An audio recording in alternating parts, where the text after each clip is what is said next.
Scoliosis is a really big issue. And you know what? As a clinical chiropractor, I'm seeing this more and more commonly with kids spending time on their devices. We're going to talk about ways to prevent. We're also going to show you how you can potentially detect this in your kids or grandkids easily at home.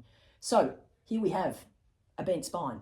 Now our spine naturally has normal curves when you look at the spine from the side, nice curve for our neck and our lower back and even our middle back as well. But what we're talking about here is a curve front to back. So it's where the spine curves off on an angle, sometimes one angle, a C-shaped curve, and other times it's an S-shaped curve because there's a compensatory curve below as well.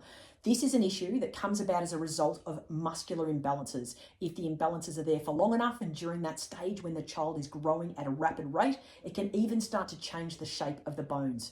If left undetected or untreated, it will continue to get worse as the growth spurts start to occur. So it is really important to catch it as early as you possibly can so that we can help maintain good mobility of that spine and also treat any imbalances to prevent worsening. And if it's at a certain degrees, we'll also show you what needs to happen at that point so that you can understand just how important this is. This isn't just about aesthetics.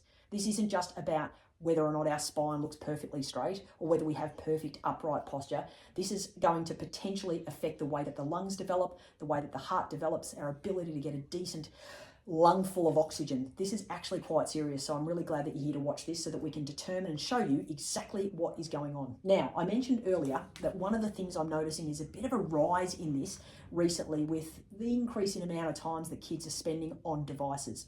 Now, I can tell you we've got a lot of kids, we've got 8 kids, and we've seen them in some pretty obscure positions, have we not? Mm-hmm. Absolutely. Laying in bed off on their side, playing on their devices, sitting on a chair with a leg up and tilted off to the side. We've seen it all. I can tell you it happens all the time. You know, you've seen that yourself in even kids when you're out and about and you see them walking through the plaza on their phone. They can't even walk without looking at their devices. So this is a big problem because the majority of us are handed. We are either right-handed or left-handed. And so we tend to hold devices in one hand and we tend to, do whatever we do with our other hand. So as a result, we see these asymmetries that start to cause different muscle tightnesses in different areas. When an area is tight, the spine would be pulled in that direction and the opposite area will become quite weak in relativity. So what we do in relation to trying to ease the tightness in muscles is that we go through and we use cupping along the spine. It's actually really effective in being able to help alleviate the tight, tense muscles that are pulling the spine off in that direction. You can imagine if you can catch it early and release the tension, the next growth spurt, it's not pulling it off to the side, it's allowing it to grow nice and straight. Cupping set, easy as to use at home. You don't need any training. That's the one. No training to do it. There is nothing I can do really that you can do to cause any damage. I wouldn't put it on sensitive areas, but obviously not on the spine. You can do it along the spine to get the best results when it comes to a scoliosis. So it is really important to be able to relieve muscle tension. If you are happy to go in there and give the muscles a rub to alleviate tension, then absolutely fantastic. The other thing we're seeing as a bit of a common thing in kids these days is that they're participating in more and more sport, which means that their body doesn't really get a chance to rest effectively and to be able to sort of stretch and do what we need to do to be able to allow flexibility and a lack of tightness in the spine as well. So definitely getting the kids off those stagnant positions where they're sitting there staring at their devices all the time and getting them moving about is really important to help with mobility, etc. So lots of different imbalances that we've seen and certainly lots of things that you can do to be able to rectify that and create balance on the left side and the right side. Now, we will talk you through how to determine whether or not your child has got the start of a scoliosis. And if you are in any doubt, of course, go and see a practitioner, Chiro or an osteo, who can actually assess that and determine that directly for you. But, just to be able to do a quick check at home is a great way for you to be able to assure yourself and to make sure that you jump on treatment as soon as possible because it's a timely thing. It is really important to catch it as quick as you can because if you don't and the curve becomes great enough, so big enough, accentuated enough, we get to a point where we need to start with some bracing to prevent it from getting any worse. And that basically holds the spine in a position to prevent it from continuing to grow off at that rate while a child is continuing to grow. So this is a scoliosis brace and it is hard as the hogs, let me tell you. And it is applied tightly. They're designed and built around your child specifically if that's the condition that they have. grooves in all the right places specific to your child. It's not an off-the-shelf situation, and it basically holds them in a rigid position. Now, it doesn't look very comfortable. It looks pretty cool because of the color of it, but it doesn't look very comfortable, and I can assure you that it's not comfortable at all. And in fact, the recommendation for a brace like this, when the curve gets to the extent that it is bad enough to require bracing, the child has to wear this 20 out of 24 hours every day until they stop growing. So doing a quick check like we're going to show you in a moment, it's really important, whether that is on your grandkids, on your own kids. It is super important, especially when they start to go through those growth phases. It is really, really important because this is super uncomfortable and it is, you know, very restrictive and, you know, feeling of claustrophobia. It's just terrible. They literally sleep in this thing and it's not fun. Sorry, this one's been well used. It's with a black jumper, can you tell? And so the straps are pulled nice and tight. So this is literally jammed up so tight.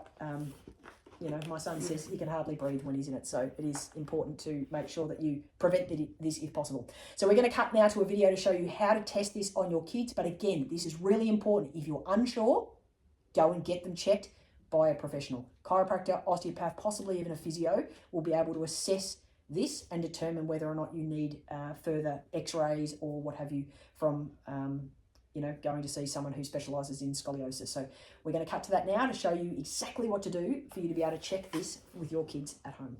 All right, so what we need to do now is stand behind your child, get them to stand with their legs relatively straight and just gently hang their arms and lay forward. We're looking at the projection across their spine, so being behind it where you are is ideal, and you're looking at the ribs in this area here where the shoulder blades are. Looking straight down that, if they're nice and even like M's, we're good to go. If you notice any bulging in the lower back, that's an issue. Any bulging in the upper back, that is also an issue and it needs to be checked out.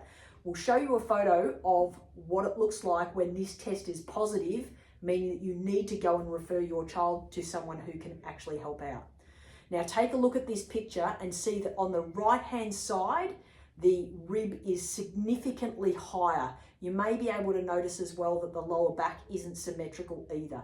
This is a sign that the spine has curved and that we need to address this by taking this child off to get them treated by a chiropractor or an osteopath and have an x-ray done to get a full image of just the extent of that curve. So there you have it. Simple test like that can help you determine whether or not there might be the beginning and start of a scoliosis. One of the other things that some people notice, especially in girls, because it is actually more common in females than it is in males, is when the hem of their school uniform becomes uneven. And that's another little telltale tip because the shoulder does tend to be quite high on one side and the hips are uneven with scoliosis as well. So if any of those things are happening in your kids or grandkids, please go and get it checked out. It is really important to catch this condition early so that we can do something to maintain spinal mobility and make sure that that spine grows as straight as possible. Yep, and there's a reason why you say sit up straight now. Absolutely. None of this leaning to the side, playing your device. So try and make sure that your kids don't do any of that. Get them out in the sunshine, get them out moving their bodies and not stuck in one position all the time. It is really, really unhealthy for them. Super important. Thanks for having us on your therapeutic journey. Simple determine. You just spat. Sorry. I saw it. I'm like, hello. Say it. Don't spray it. We want the news, not the weather. Right, sorry.